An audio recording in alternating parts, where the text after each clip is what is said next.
What's up, YouTube? White Horse here. Going to give you guys a player interview of Chandler Bernard, aka Wow Freak Chan. I'll have a link in the description below of his channel. I want you guys to check him out.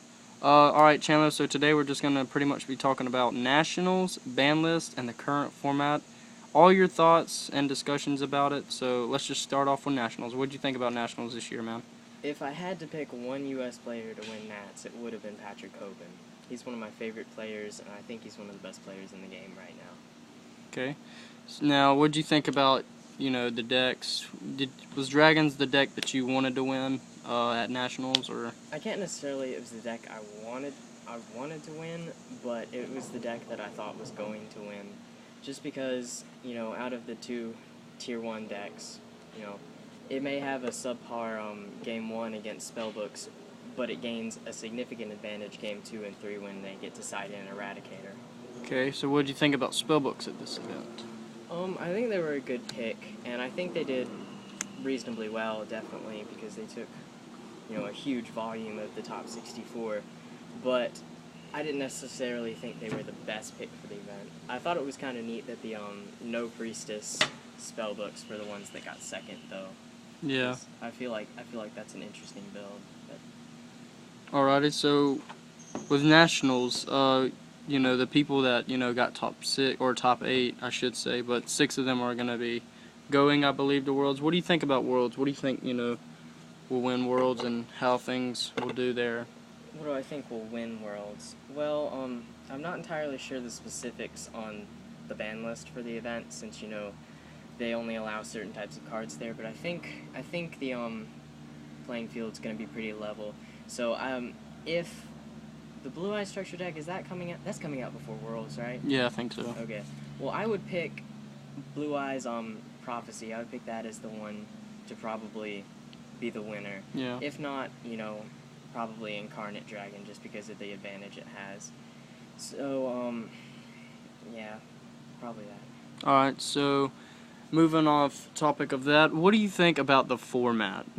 Just anything like decks, speed, consistency, all that. I'll take an unpopular opinion here and say this format really isn't that bad. Really? You like the speed? It's not necessarily the speed, it's just that at least the 2 top decks are balanced enough to where, it's not complete blowouts most of the time. And,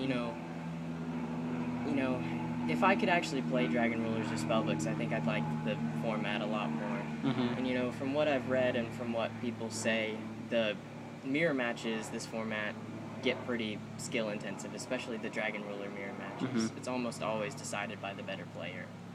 So, I don't think it's that bad. I really don't. You're at a significant disadvantage if you can't play one of the top decks, but if you play one of the top decks, should you got be a fine. fair shot. It's a level playing field. Alright, so what are your thoughts on, dragons? What do you like the most about the dragons? What do I like the most about them? Mm-hmm. I like what they were really built to do, which is make themed attribute decks more powerful. That's Mm-hmm. what I really like about them. I feel like the deck itself, is much too powerful for a normal format, and that needs to be addressed. But for the dragons themselves, I like what they were meant to do. Alright, Spellbooks? You like Spellbooks? Or?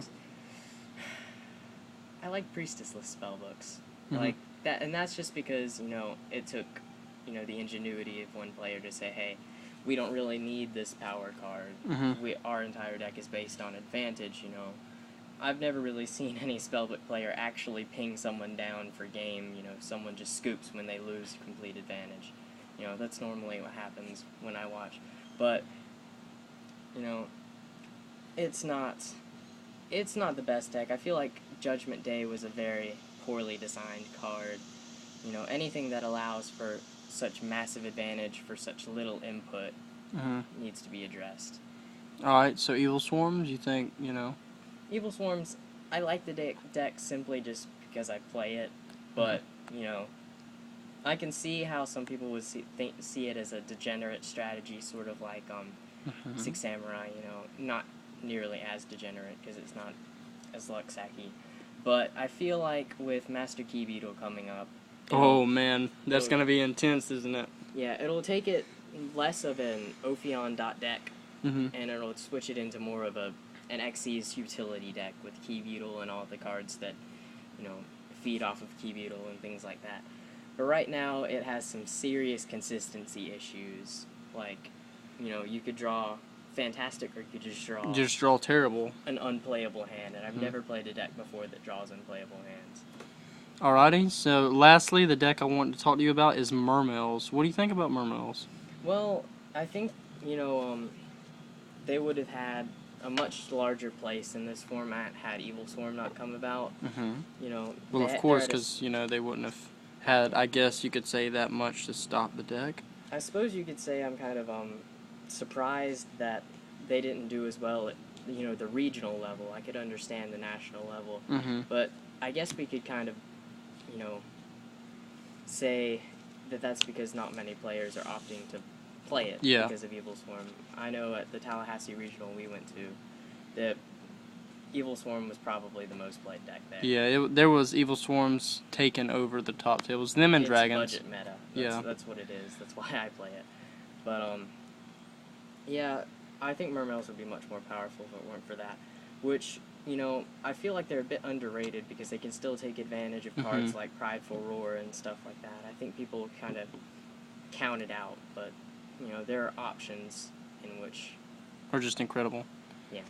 Alrighty, so lastly, the ban list. We're going to sort of do this in order. What do you think that's banned should come off the list? Just Tsukiyomi, I think it should go back to 3. Tsukiyomi? Yeah, Okay. it's not really that powerful. People used it to combat, like, they sided it in dragons and stuff like that. Mm-hmm. But I really don't think the card's powerful enough to make it remain at 1. Is it 1 now, or is it 2? I think it's at 1. 1? Yeah, I think it should come back to 3. And, Thousand Eyes Restrict. That should come back. What about... What are you going to make it with? Yeah. What You about gonna run a Oppression? fusion deck about it? You know? think maybe Royal Oppression should come back? No. Or no? No, Royal no. Oppression? See, I've heard people say this at our locals because we have kind of a... We have a weird local. We have a locals that's kind of concerned about the past. Yeah. I'm stuck in Goat Control. Some people are stuck in March 2010 and things like that. Yeah. But we've seen it in the Dragon matches, how some people, including Patrick Hoban, have mained Vanity's Emptinesses, Mm-hmm. and it serves the same purpose as Royal Oppression. Basically what they do is they set up before their opponent, they get all their power cards out, Mhm. then they lock their opponent down with Vanity's Emptiness, and it makes for... That's what people used to do in Teledad with Royal Oppression. Yeah. They would get set up and then make sure the opponent wouldn't get set up. And I feel like Oppression gives an unfair advantage to the player who went first and got set up first. So I feel like that, especially in fast formats like this, it's when the fast decks take advantage of Royal Oppression, things go bad. Yeah. Alright, so what do you think should come maybe, to 2? Come to 2,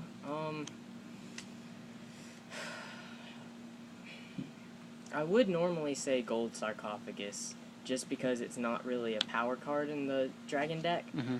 but, it's powerful enough that it should go to 1. 2 is kind of an odd number to make something go down to. If I had my wish, Draco Sack would probably go down to 2, because, it would get less ridiculous if they only had 2 options, and it's not limit worthy or anything like that.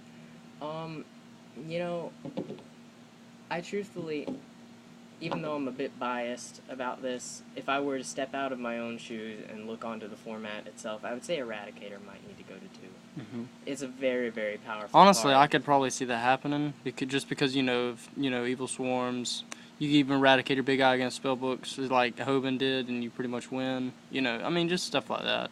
There's been speculation that things like Tenki should go to 2, but I feel like Konami wants to make as much money off of the new Fire. Yeah, I don't think that's gonna happen.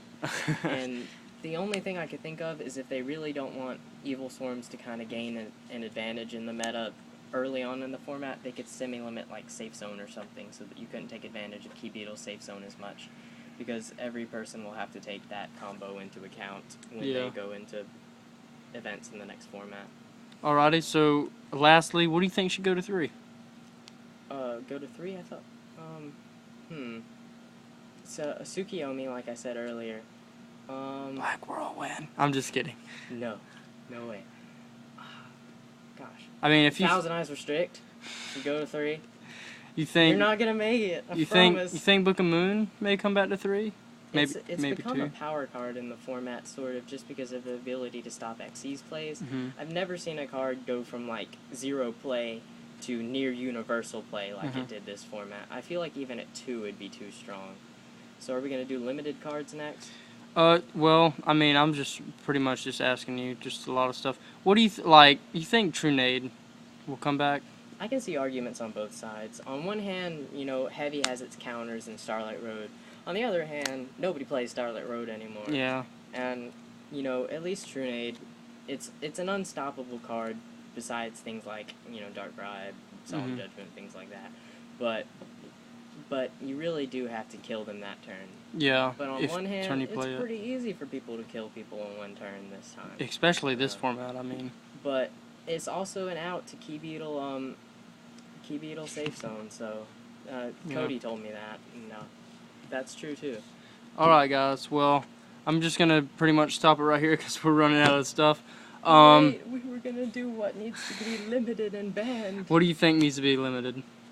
Super Rejuvenation and Big Eye. Big Eye, that's it? Like, I would put Judgment Day on the ban list, but since that's not gonna happen, since Tachyon's still in circulation in the 10s, I would put Judgment Day to 1, and I would put Secrets to 1.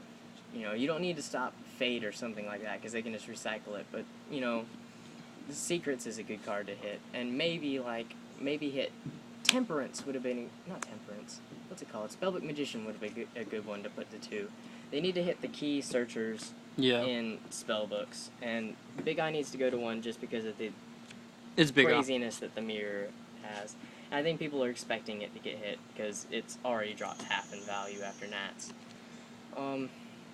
I guess that's about it. Hit Gold Sarcophagus to 1 is probably what I would say. Super Rejuve to 1, Gold Sarcophagus to 1, and Big Eye to 1, and the deck would be pretty much there. Yeah. They still have, like, Sacred Swords of 7 stars. They still have that to take advantage of the speed of the deck.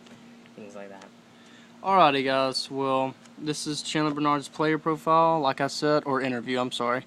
His deck profile, we'll have that to you guys shortly. It'll be on Fire Fist. So yeah, you know, anything you want to say before we... That's about it. Alright guys, well, I'll have a link in the description below of his channel. Check him out. And until next time guys, this is White Horse signing out. Peace.